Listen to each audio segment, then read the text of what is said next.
Hey, everybody. So we all know that hormones control everything from metabolism to mood, yet there's absolutely no way we can truly understand them. It's really it's an infancy phase. Today, I am talking with Scott Paul Sloan, who I met through Revolve Fitness in Florida. He's a leading expert in the field. And I want to get him to tell us everything. I'm going to ask him all the questions that you guys ask me about energy, sleep, body composition, and all of that. Now, Scott, you obviously have an impressive resume, and I've included in your bio in the notes, but I want to get right into the heart of things. But give me your cocktail party answer of how you would introduce yourself and what you know about hormone replacement therapy that my clients can learn from you today. Well, I'm just going to tell you how we got into this field, right? I think, Perfect. and it's, we've had our fitness center open since prior to COVID. And one of the things that I was seeing, and it frustrated me, was that these people were going into the gym and just busting their tail. And I wasn't seeing the results. I was watching the videos and I was frustrated. And I'm not even the person going through that journey. My wife and I made a pretty good journey. If you watch our posts that we have on social media, we both had a little bit of weight on us. We both went through it. So I believe, listen, I can help people. We started this thing, and I'm a doctor level nurse practitioner. I have a lot of experience, as outlined in my bio that you're going to have below. And I said, let's go ahead and start this, and let's see if we can start helping people lose weight, get their hormones in place, and actually start seeing some success. Sure. So that was the evolution. And now, well over 300 clients later, when we started, one of the things I really wanted to focus on my practice is that we need to be a results driven practice, not just a model, right? Yeah. So, and the other thing is, you can sit down with a bunch of white coats and they're overweight and they haven't gone through the journey themselves and they don't typically understand what you Yeah, went through, right? So, absolutely. it's even though I pre-K, I went through it. I had a well-earned, wine belly here. I was drinking 2 glasses of wine a night. I was in andropause. My hormones were crap. Everything was down. I was eating like crap. I was depressed. I had anxiety. I had all that stuff that we're going to talk about. And I fixed it. My wife fixed it. So we're coming not only from a place of knowledge from my Sure. education, but actual experience. And so I can understand, exactly what you went through. Well, one of the great things about this that I loved when we first met was, look, we're not 30 years old and talking about this. We're of that age where we're probably experienced this, myself included. My wife has been going through this for a few years. And one of the reasons why I wanted to interview you is that you're not a dime a dozen. There's not a ton of you out there who are educated. There's people who know a little bit, but we are having a hard time finding people who just dedicate their all of what their research is and what they do with their clients into hormone replacement therapy.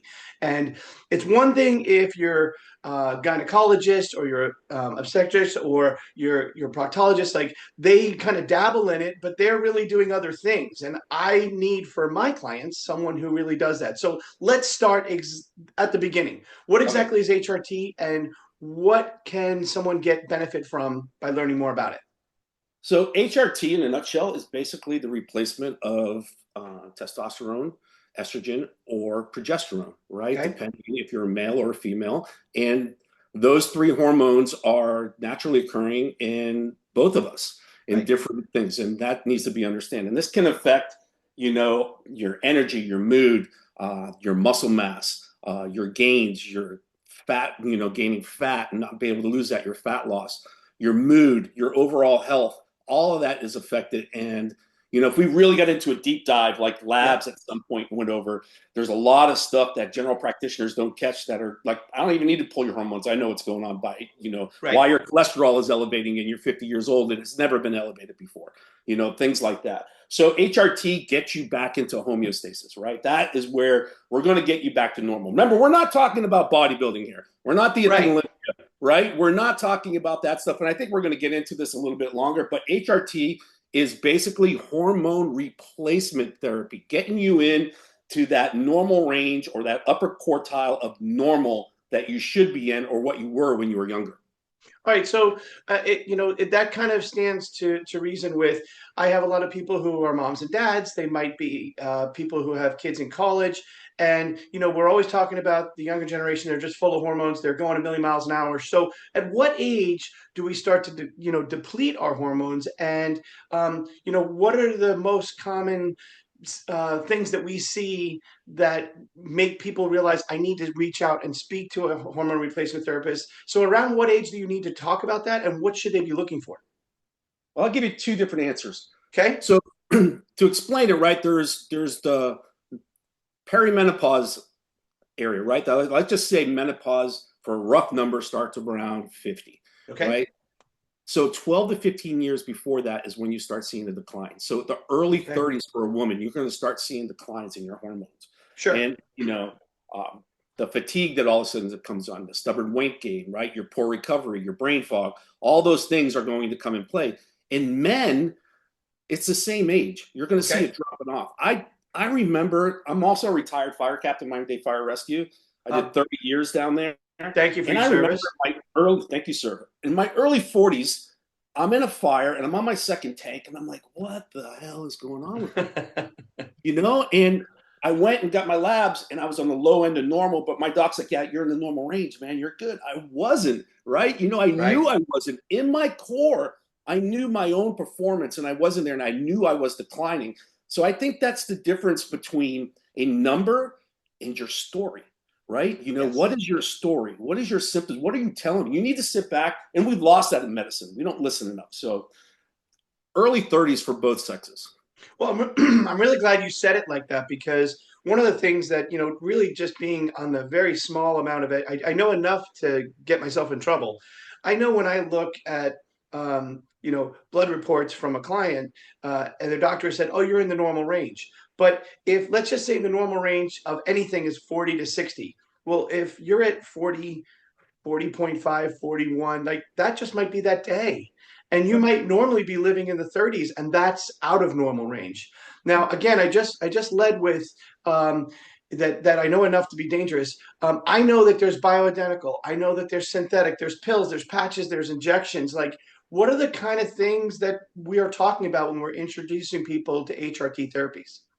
So let's get before we go on because people get confused Yeah. with ERT and HRT, Okay. right? Those two titles, but Sure. they are interchangeable.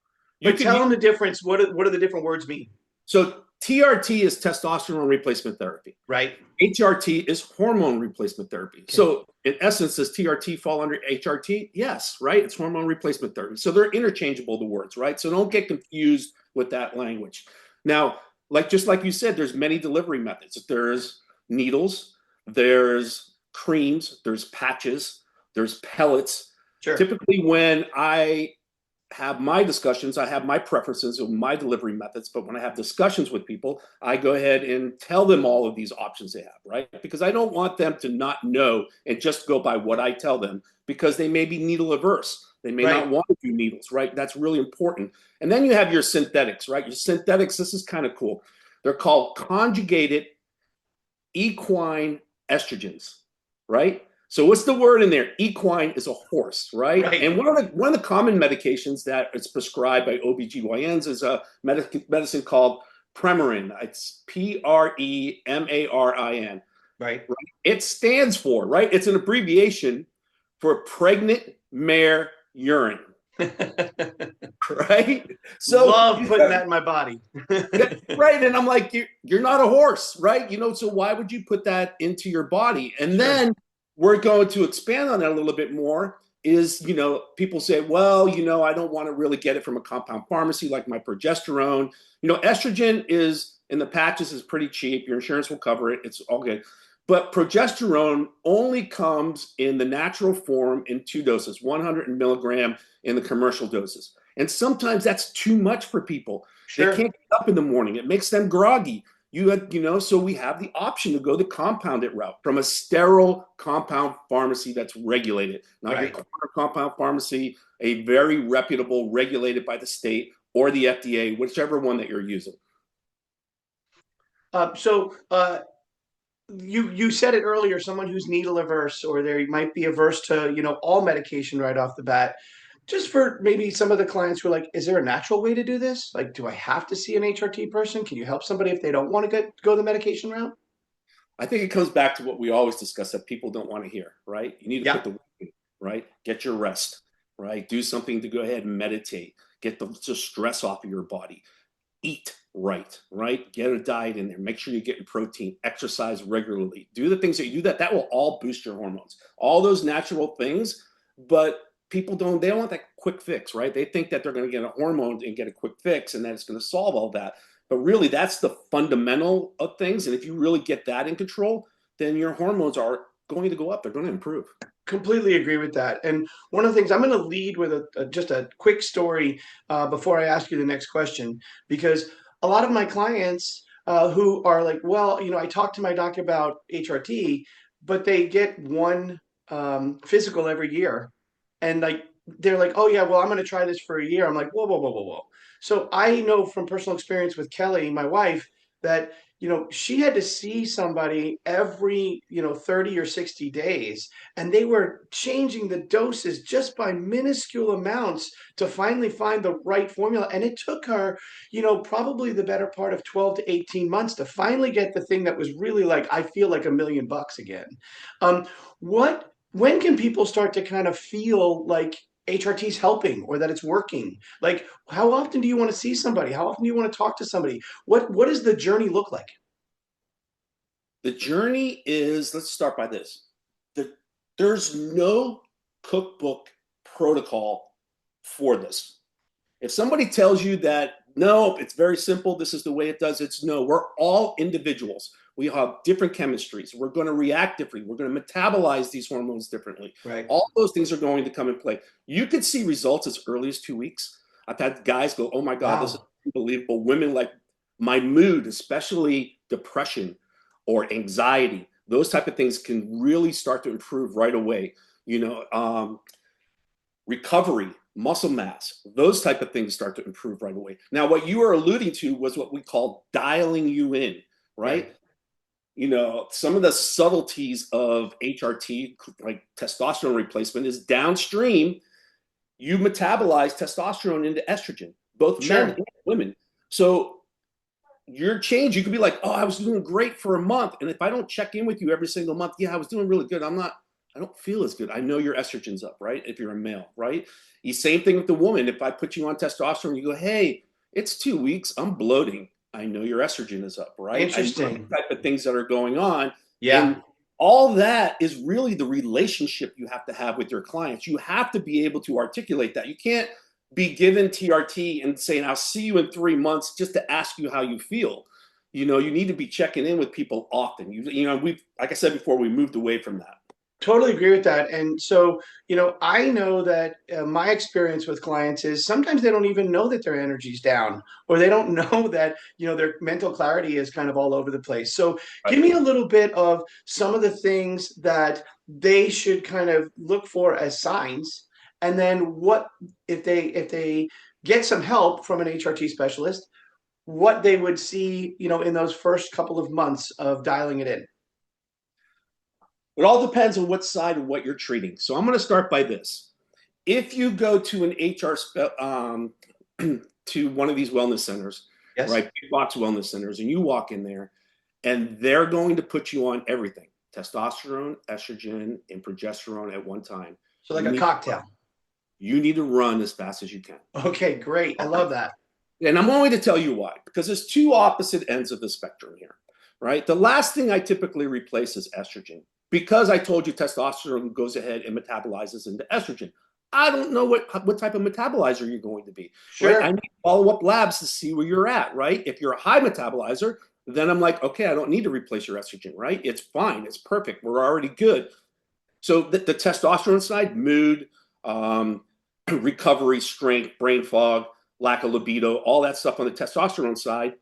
Progesterone side, sleep, right? You know, that's the biggest thing with women, right? You know, they're 3 o'clock in the Totally. morning looking at the phone, doing these things. Which one's important to you, Which one do you want to attack first? Because if I'm hitting everything all at once with you, how can you articulate back to me that it's working? How can I Right. adjust your medication?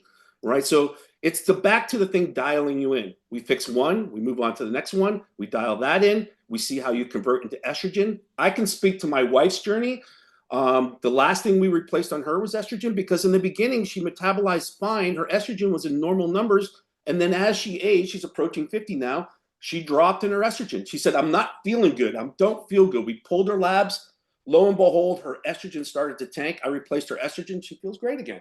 So Okay, so that being said, um, it's this journey is ever going, meaning like some things are going to work for a while. You might have to change some things, but I can hear some of my clients chirping in my ear right now. All right, well, I hear about all the benefits. What are some side effects that we have to at least be considering if we're going to try this? that's a great question. So some of the side effects, like I told you, are initially you can get some bloating, you can get some acne. We could overshoot on what we're doing there. You could go ahead and start feeling great, then not feel great because the side effects are now that you are bloating. Women that are in menopause, as we do this, let's say I start you on TRT, you're starting to get a little bit more estrogen. You can have some spotting, here and there that comes up that was like, why am I spotting right now? Well, now you have a little bit more estrogen than you had Right. before. Some simple things like that. But then if you have to Google it yourself because you can't get a hold of your provider and text them and ask them a question, then you start trying to figure it out and you get all kinds of crazy answers on the internet, right? So it's back to that relationship again. All right, well, let's talk about that then. So somebody meets with you. Why don't we take us through a normal initial consult with you, how you monitor, how you follow up, like what if you find a smart person, which I know you are, otherwise I wouldn't even be talking to you, and you find someone who's knowledgeable in what they do, like what does the first couple of visits look like? So we start off with what are your symptoms? Okay. We don't treat a number, right? If you have your labs from somebody else, that's great. But I want to know why are you here? What's going on with you? What did you see? Then I can ask second and third level questions. How's your diet? What's your exercise like? When did this start? How are you before this happened? And then we typically pull labs, right? And it's a huge panel. I want to know what your thyroid is. I want to know what your A1C is. I want to know what your insulin markers are. I want to know what your ferritin and iron levels are. I want to know what your precursor hormones are. I want to know what all your hormones are. So I look at a full panel, and then we come back and we look at that and we use that objective data to go ahead and work with your subjective complaint. And then we try to work on your symptoms and get you to feel better. And then your goals can be different. As you go through life, this whole journey never ends, right? Even from when we started lifting weights when we were a kid. I want to be like Arnold. I want to build my muscles and I want to do these things. I want to be a better football player, a better athlete. As we go through life and we go down the stream, I want to continue to be able to play sports. I want to do this. Then I want to look good. Then you get into that bodybuilding stage where I want to fine tune my body and really work on that. I say, I want to make my glutes stronger. I want to make my arms bigger. I want to do the things that I want to do. It's a never ending evolution of growth. And the whole basis behind that is homeostasis, right? If we can get you into a normal state and we can get you eating right and we can get you on a great diet and you're doing this for a long period of time and you're very consistent, I always tell my clients, nobody expects perfection, but consistency is the key to success. And if you see your regular provider on a regular thing with regular labs and it's consistent and they know who you are, then it's much easier for them to identify what your needs are and what they need to do to take you there. So I guess my first question, I'm going to give you a double whammy here. My first question is, what is regular? So put that in your hat and be ready to answer that. But the other one is that it seems to me that what you're explaining to me is whether it's a male or a female, maybe they're coming to you because they want to get six pack abs, they want to lose fat, they want to do all that stuff. But it sounds to me like we both know that, well, it doesn't matter if we're doing hormone replacement therapy, if you're not eating right and you're not sleeping well and you're not being consistent, not only it doesn't matter. So while the ultimate goal might be to look leaner and to shed some weight, you kind of have to get homeostasis first. So if they're seeing you with whatever regularity you're about to tell me, is that kind of how you view a kind of this journey? Well, you said what's normal, right? we have baseline lab data of what should normal be, Right. right? And that thing outside of that is, something for us to look at, not necessarily abnormal. Let's take cholesterol. Just because your cholesterol is 220 and not under 200 doesn't mean that's abnormal. And it doesn't mean you're not eating right, especially if I look at your A1C and it's a 5.1 and it's like perfect. I know you're eating well. That's a 3-month window that's telling me your sugar intake, and it cannot lie to me, right? So I know for sure that you're eating good. If you come in with an A1C of 6, your diet's crap. I know it is, right? So Right. right off the bat, what's your insulin sensitivity? How are these things going to? What is normal for you, right? Not necessarily everybody else, but for you. And you have to tailor that, and you have to be kind of a detective to work through that. And back to what you said about, what does it look like with me? That's that ongoing thing. If you're in weight loss, I check in with you every week.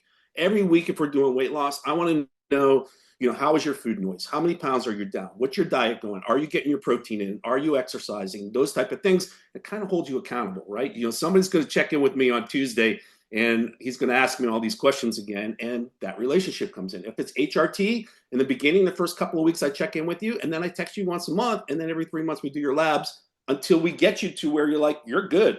And then every 6 months we should do your labs at a minimum, right? That should be the minimum amount of time we should do your labs.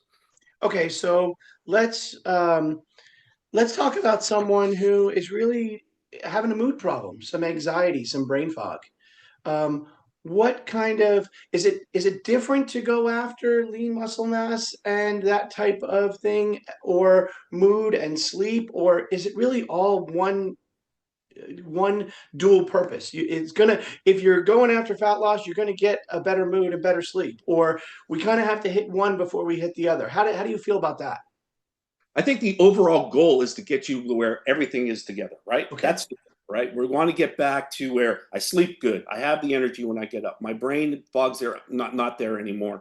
I'm attentive. I can do the things that I want to do, and I'm getting results in the gym. That's what we want to do. But there's different ways to attack that, right? So if we don't have the basics in first, like you're not exercising and you're not eating right, then nothing's going to work, right? I don't even care the GLPs will work for maybe 10, 15 pounds. If you sit on the couch and don't do anything, but they're not going to work in a long time, right? So it's just, then they get frustrated. Oh, I'm not losing the weight. Well, you're not doing anything to help yourself either. And on the hormone side, I cannot tell you how many people have come to me for an antidepressant and it was their hormones, right? Wow. It wasn't an antidepressant. And when we started fixing their hormones and got their hormones, they don't need an antidepressant, Yeah. right? They feel Wouldn't better, that be great? right? And a lot of times that's kind of like if you walked into your normal provider, I don't want testosterone, I don't want any of that stuff, I don't want, a patch of progesterone and everything else. Well, what other option does that provider have other than to put you on an antidepressant if you're not open to it? Right. That typically doesn't happen in our sphere because when people come to us, they're interested in wellness. Right. You know, and They're on the living, they're other, walking the walk a little. They're they're talking the walking talk. the walk a little bit, or at least they're open to having a discussion about it, Sure. right? Secondly, if you're in primary care and you're in an office in primary, I have 5 minutes to talk to you, right? I have to see 30, Yeah. 40 patients a day to make a living. And if you sit there and go, yeah, I don't want it, boom, you're moving on to the next therapy, right? Sure. And or I don't even want to go talk about hormones because it takes too much of my time, Yeah. right? So they don't even want to address it. And they won't even pull your hormones because in medicine, if I pull a lab panel on you and it comes back abnormal or comes back lower than normal, then I'm obligated to address it. So if I Okay. don't pull your hormones, I don't have to address it. Got it. That's really interesting. I did not know that about, that makes sense, which is why, we kind of are in a little bit of the space that we're in. Now, my grandmother would kill me if I did not go with the ladies' questions first. So I'm going to start with them. Sure. So one of the questions they have is there a difference between hormone replacement therapy for menopause and general hormone optimization? We're back to goals, Okay. right? And we're back to treating symptoms.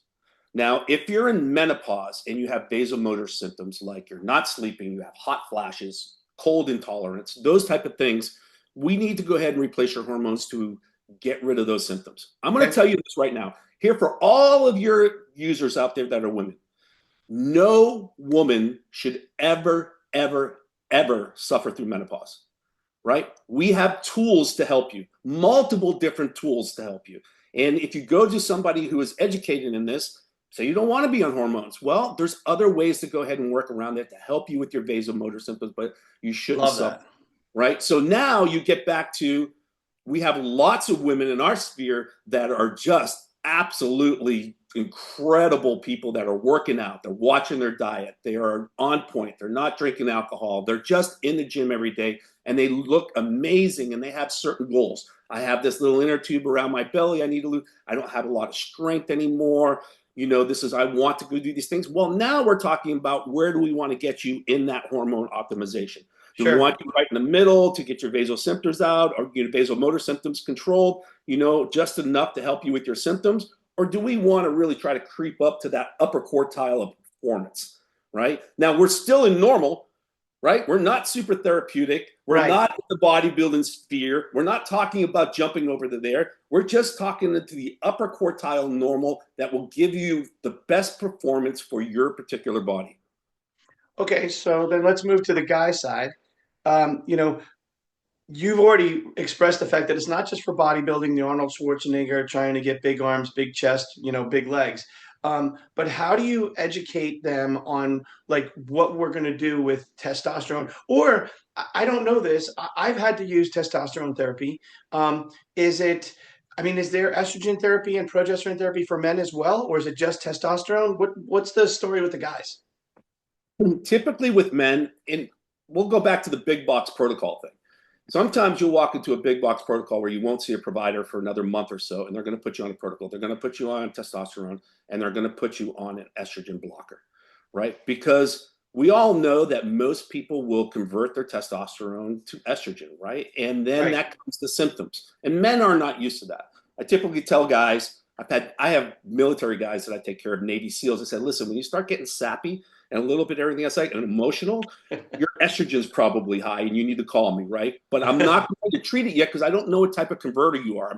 I need to see first what you're like before I treat you, right? We need to find out what's going on. If you get some bloating, if your blood pressure is going up all of a sudden again, right? Maybe you're retaining water. All these things tell me that estrogen is coming in, right? So then I can treat you. Then, depending on your symptoms, if you're a little sappy, then okay, your estrogen is high, but it's probably not that high. If your Right. blood pressure is going up, maybe your estrogen is a little bit more high. Maybe I have to give you a little bit more of an estrogen blocker. But it's not something right out of the box because some guys don't need anything. They Right. take their testosterone and they're fine. So Sure. why treat something?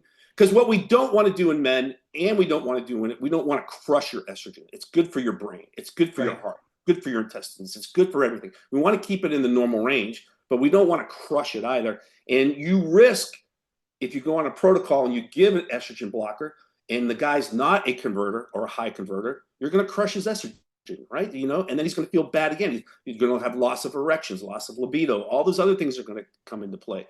So it's back to that thing I told you. It's dialing in the person. That is Love the it. key, right? 100%.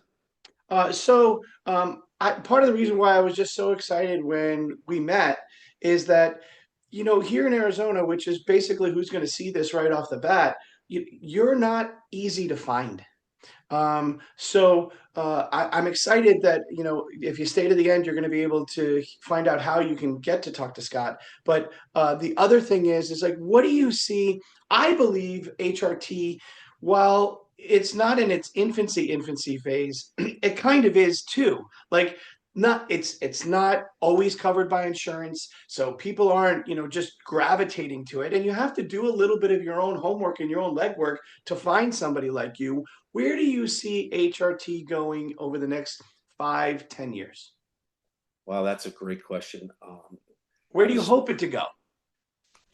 I hope it really goes and eventually becomes mainstream medicine, right? And I really think it's going to evolve, especially with the peptides, the senolytics that we have coming in, right? All these other things that we're developing. I think the future is bright. I think I'm really big into AI, right? I'm trying to Okay. stay ahead of the curve with artificial intelligence. I use it with everything I do, right? It's almost a habit for me.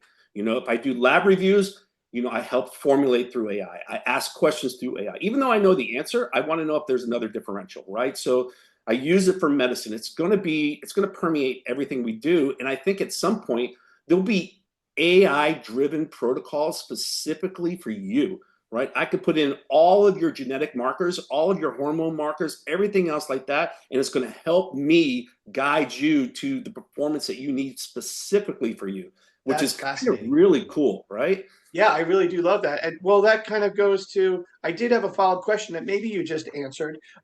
Any new developments? I mean, you said peptides. Like where do you see some things that maybe are not in our common vernacular from the fitness side of the world, or even the medical side of the world? Like, what's a peptide? I know a little bit about peptides, but I know a lot of people they're like, what's a peptide? So, like, what do you see as kind of hot coming up, really going to change the game for you as a provider? So let me give you a small historical perspective. All right. So when we first started, we had BPC 157, we had a bunch of other uh, pituitary secretagogues that came out that were able to really work on producing a little bit more of your own growth hormone inside of your blood. All of these are injectables. Then the FDA took them away. Why did the FDA take them away? Not because they weren't safe, because big pharma is now formulating because there's big money in peptides and Sure. they're going to come out the other way, right? So that's that. And I'm going to tell you a little story here. It's going to be very interesting and blow your mind, right? Bring So it. we sit down at lunch a lot of time in the hospital, and I work in vascular surgery. I work with a lot of bright people, and specifically this one doc. We get into these deep intellectual conversations, and he asked me this question: where do you think the next big leap in humankind is going to be? And I said, free energy. Free energy is going to be the next great leap, right? That's what I thought. When I got Okay. upstairs, I got on the computer and I put that computer into AI. You know what it generated back? No. Wellness and reversing of aging will be the next giant leap in humankind. That we're going to Wow. be able to actually reverse aging to the point where it's going to be normal for people to live to 120 years old. Wow. That's a mind blower, right? And that's Totally. from AI, and that's going to be the next giant leap of what we're going to do. And then people like ourselves that are in this field are going to be open to it. We're going to be like, oh, this is going to be very cool. This is great for people. Where people are like, oh my God, it's going to change my DEA. No, it's just getting rid of all the old cells in your body and just allowing the regular ones to recreate that stuff. And it's going to reverse aging, and we're going to be able to stay healthy for a much longer time. So here's the thing. Now, I didn't see that answer coming, and I'm really glad you did that.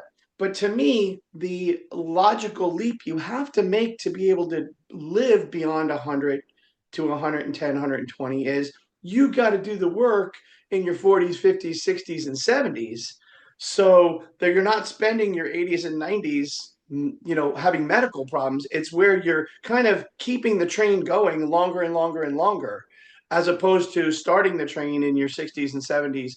That might not work so well for those people. Does that sound about right? That sounds exactly right. I have always said, and let's take that futuristic thing that I just said away, right? Okay, yeah, Most of us are going to live to the average age 82 years old, right? Maybe in correct. our 90s. I always said I want to charge into 80 full speed, then to back into 90 in a wheelchair, right? And how do you do that? By being active. Once you stop moving, you die. We Right. see that all the time. The people that don't move anymore just decompensate rapidly and they die, right? So you have to be active. You have to keep moving. You have to lift weights at this age. You have to do these things. I'm 61 years old and I'm still playing ice hockey, right? I just don't want to stop, right? You Right. want to be doing the things that you love to do, and you should be doing that. Now, okay, what happens? Well, I might get a knee replacement. I might get a hip replacement. The bones might wear out.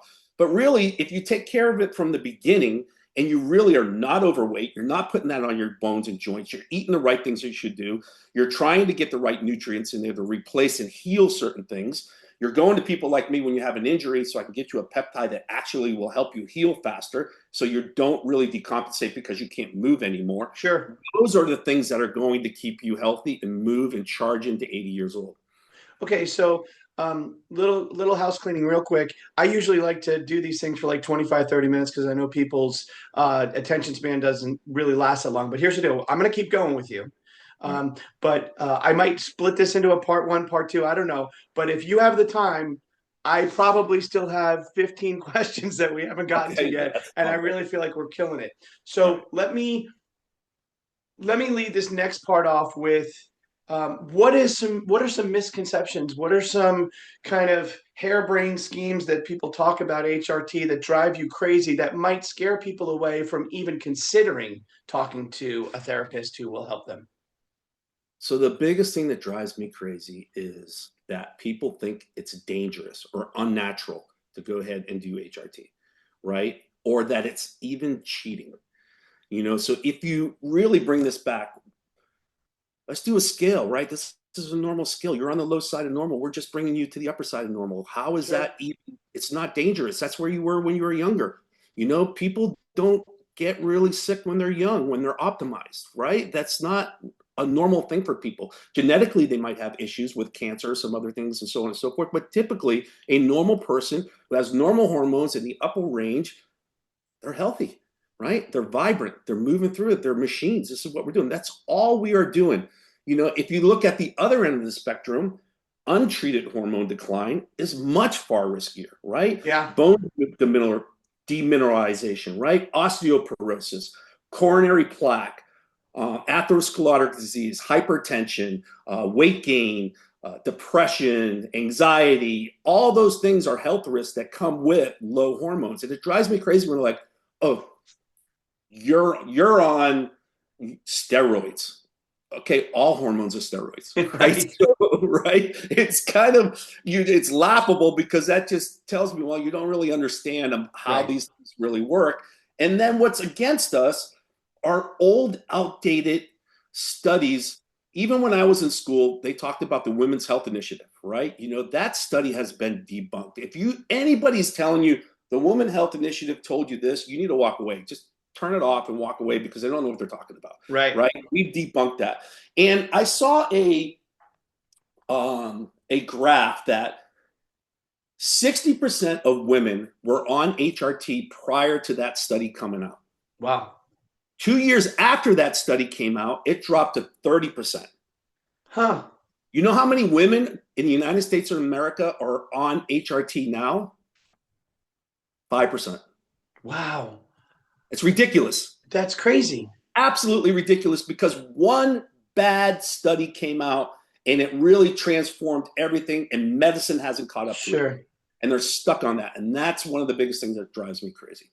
Well, it's funny because you at least still have gray hair. I got no hair. We've been doing this a little while, and I used to say back in the '90s when kind of building a gym was not the same as it is now, and if you could make steroids, even way back when the crazy steroids that only bodybuilders were using, and give them to everybody over 80, wouldn't that help?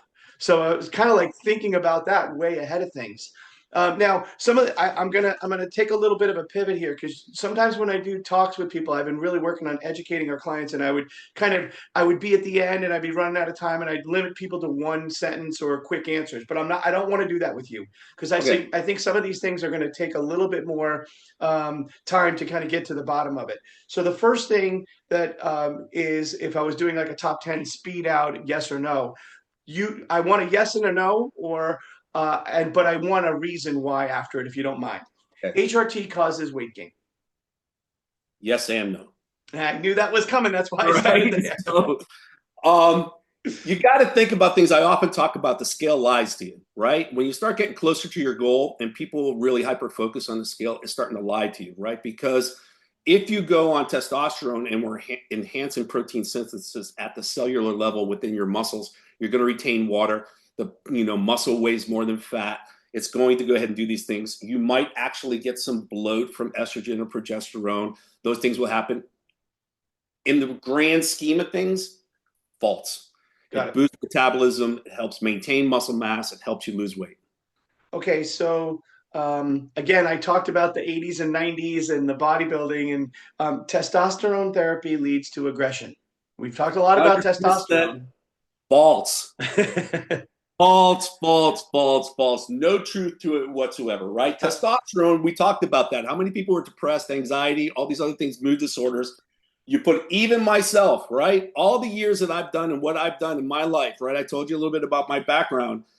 I had anxiety like crazy. I would walk into Home Depot, back alarm would go off. I would just like have this massive anxiety attack, like inside, like whatever. Wow. I Yeah. went on testosterone, been on testosterone for 2 years now, 3 years nearly, and I've not had one anxiety attack since then, right? Testosterone will, if I had to say something, it's going to make you more of who you are, right? So it's going to bring back your drive, your energy, your confidence, right? And this can be misconstrued with aggression, right? When we were younger, we didn't have a problem telling people what we think. We didn't Sure. have, the maturity in us to like, let's think about what I'm going to say or whatever, right? And that could be misconstrued as aggressive. It's just making you more of who you are. So if you're a jerk in the first place, it's just going to make you more of a jerk, right? But it's one of those things where it's completely false. The drug itself is not going to make you aggressive.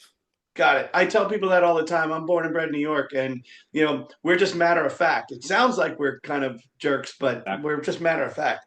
HRT is only for older people. I think we already debunked that because you said you might start having hormone issues at 35.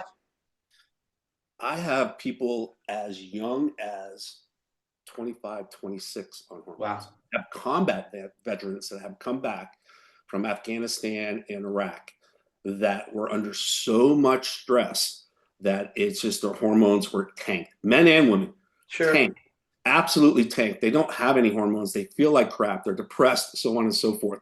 So that is 100% false. It's not just for older people. Remember, we treat symptoms, and think about this. These poor guys went to the VA, and Right.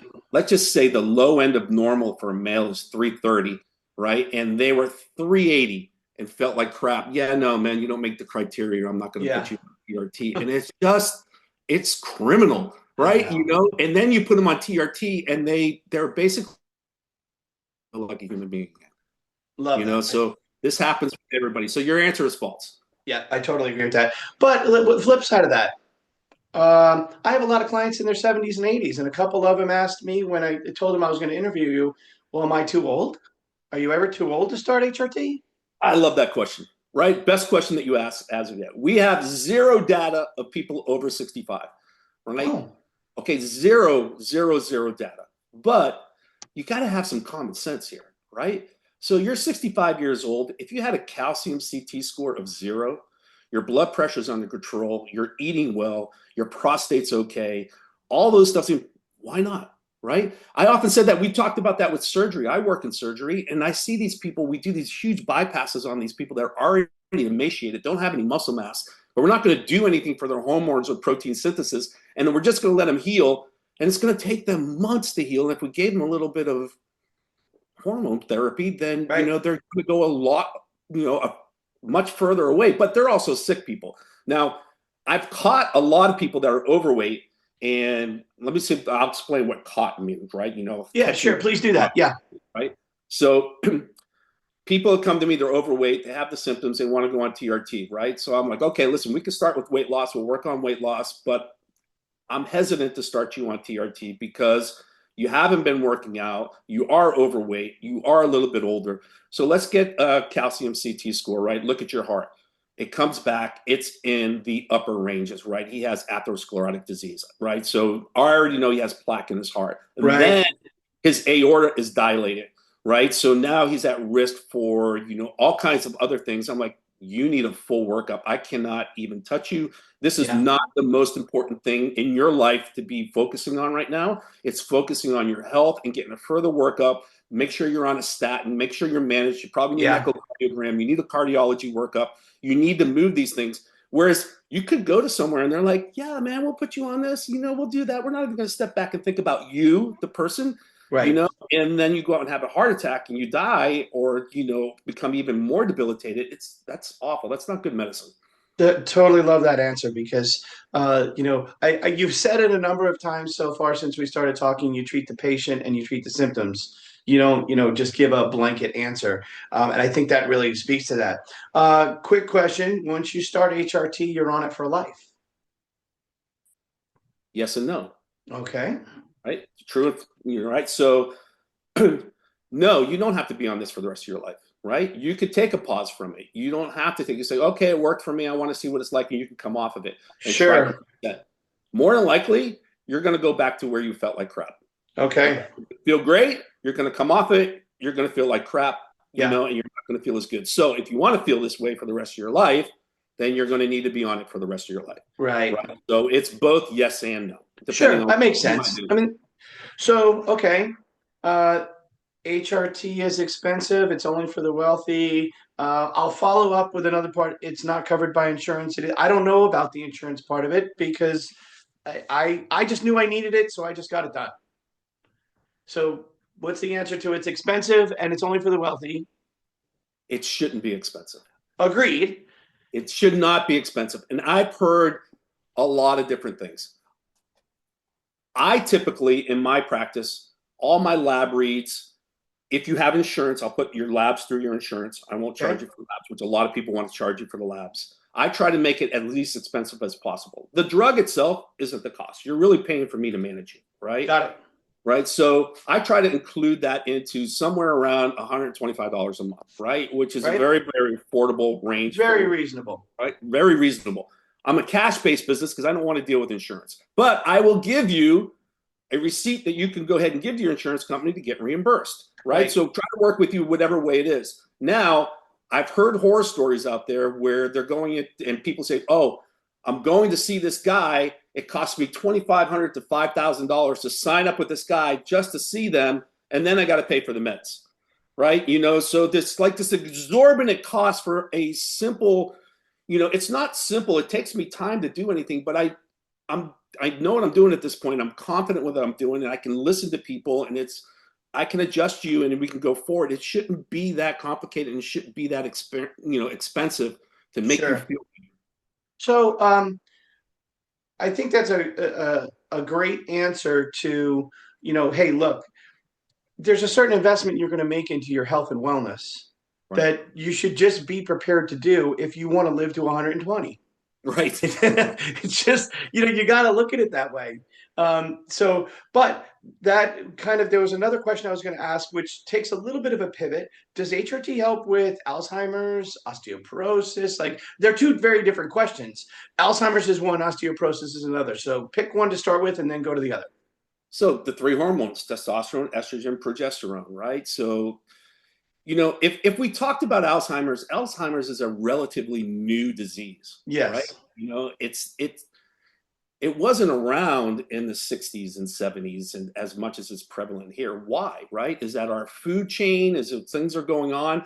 What we're seeing in basically the whole genome of our population is that hormones are declining in human beings across the board, right? And they're going down across the board. Is that related to food? Is that related to evolution?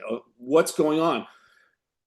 One of the few things that crosses the brain, the blood-brain barrier easily is hormones. They Yep. cross, they go up there, they make your brain healthier. That's what makes you think better. That's what gives you your drive and your energy, right? It's not your muscles. It has to get to your brain. It has to be working on your brain when you have vasomotor symptoms, right? What really helps with your hot flash? It's estrogen, right? Estrogen is what goes there, goes up into your brain. It works on certain areas in your brain. It helps reduce it. They're very sensitive to these, thermoregulatory symptoms and these hormones, and we're Sure. replacing them. There's things that we probably totally don't understand yet, right? So if we've Yeah. been with low hormones and we're going up there and you're cognitively in a better place, then your brain's working in a better place. Your Yeah. brain's working in a better place, then maybe it's able to fight off all these things like Alzheimer's. And certainly it's proven over and over and over again, it reduces osteoporosis Yeah. significantly, HRT. I totally figured that one was a given, but the Alzheimer's one I wasn't quite sure of. I've got three questions left, and then we're gonna kind of call it a day because you have given a ton of information. Um, I've had clients who are really excited to hear about this because they've either tried HRT or they're on it currently and they're not seeing results. What's going on with them? What do you think? There's a number of different things. We're going to go back to basics. The only way I know how to train and teach people is start at A and go to Z again, right? Right. So start back in. That's, my military training behind me. That's the only way I know how to talk to people. You got to have the basics, right? You got to make sure you're getting your supplements that you're supposed to be getting, your omegas and your vitamin Ds, and you're eating properly and getting your protein and you're exercising. And they're on HRT, but are they truly dialed in? Or are they truly getting the doses? I've seen, what I call disasters come to me where, let's just say the normal dose for a woman for testosterone is 3.75 milligrams to 5 milligrams a week, Okay. right? That's the normal dose for a woman to get her in that upper quartile, right? Okay. Women come to me, my hair's falling out, I have pimples, I'm not feeling good, I have these great muscles, but I'm on 30 milligrams a week.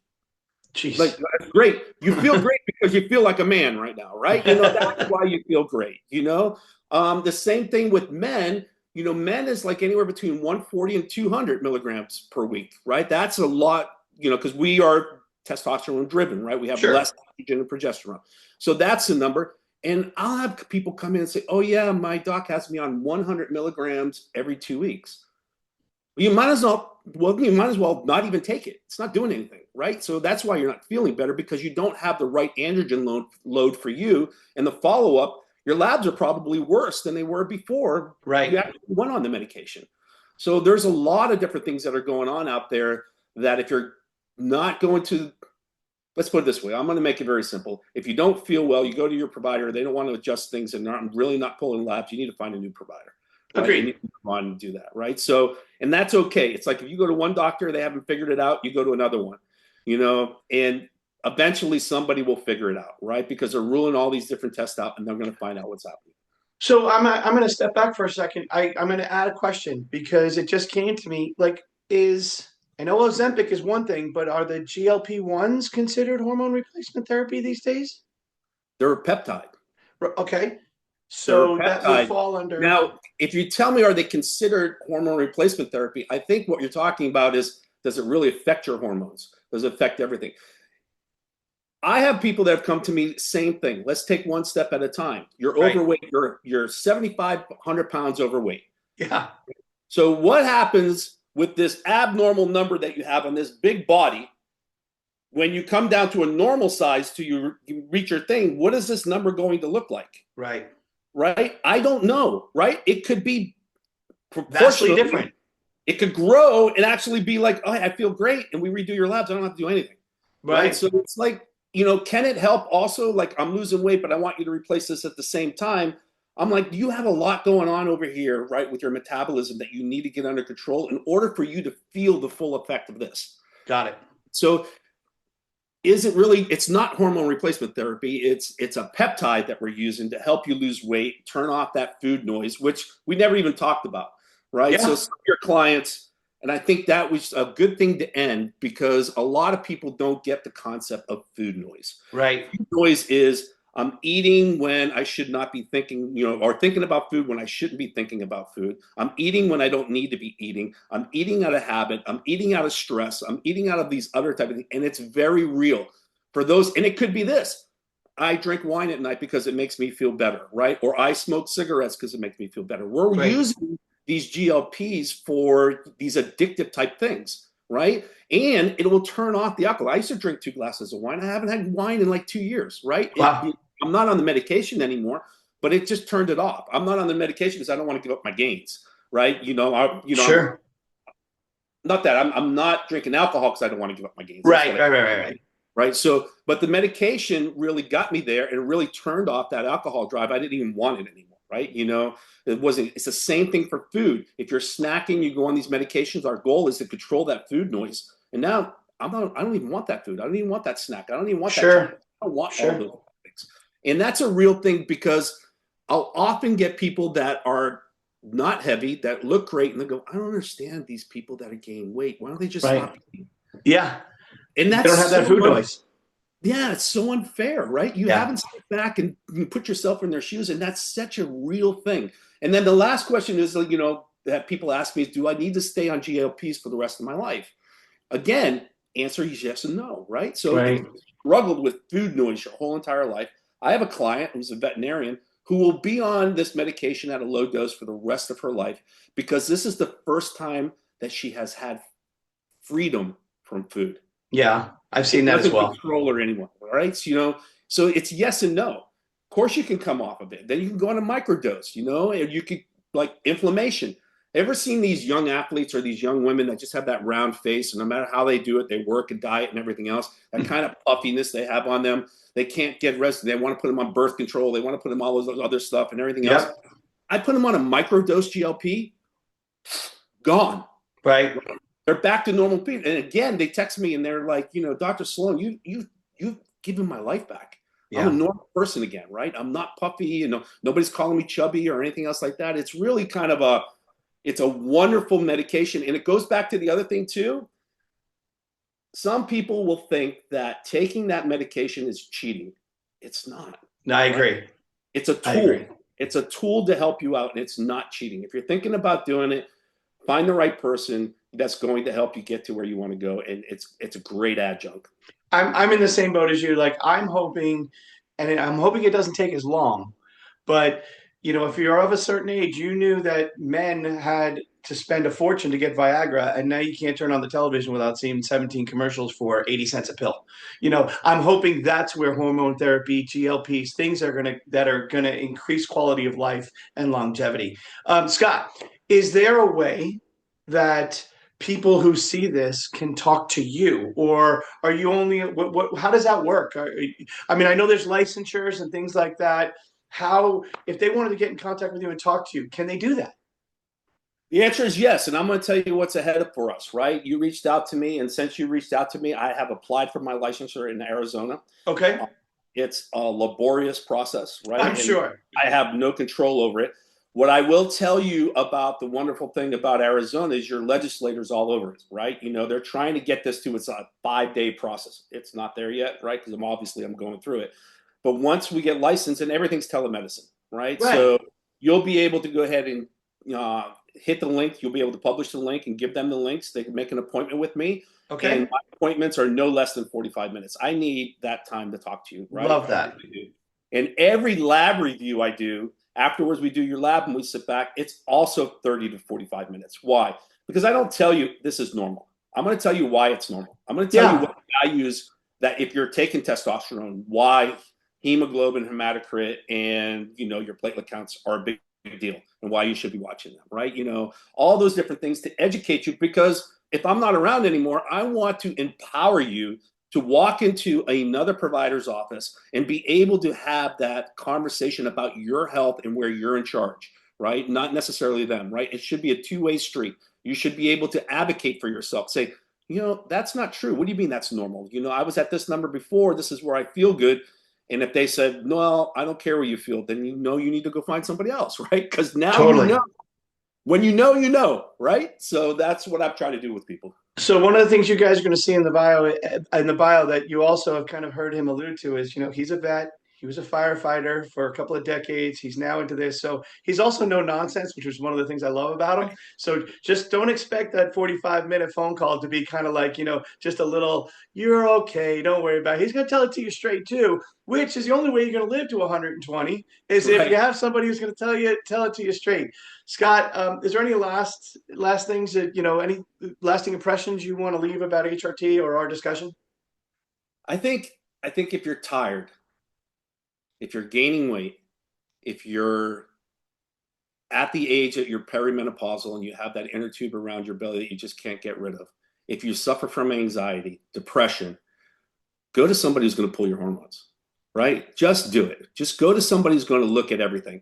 And you don't really have to do anything. You just need to know where you are, right? When I talk to people about their options, I'm like, I don't want you to tell me right now that you want to go on TRT today. I'm not selling you anything. It's not a used car lot. I want you Right. to take this information, walk away, ask questions to other people, look it up, and make a decision, Yeah. because all I'm doing is informing you. You cannot make an informed decision unless you're informed, right? So that's what I have to do first, inform you of your options, what you can do, and that's it. If anybody goes and tries to sell you everything all at once and say, hey, you ready? You want to start now? You want to do these things? These are important decisions. These are Yeah. important decisions, and it could be lifelong decisions that you need to make. You need to make sure that you're comfortable with that person you're making them with.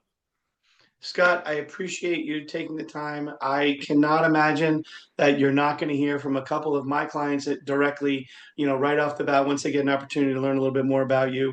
I appreciate what you're doing for people and kind of almost rewriting how they take care of themselves from a healthy point of view. And I thank you for your time today. I'm very happy to be here. Thank you for having me. You got it. Thanks.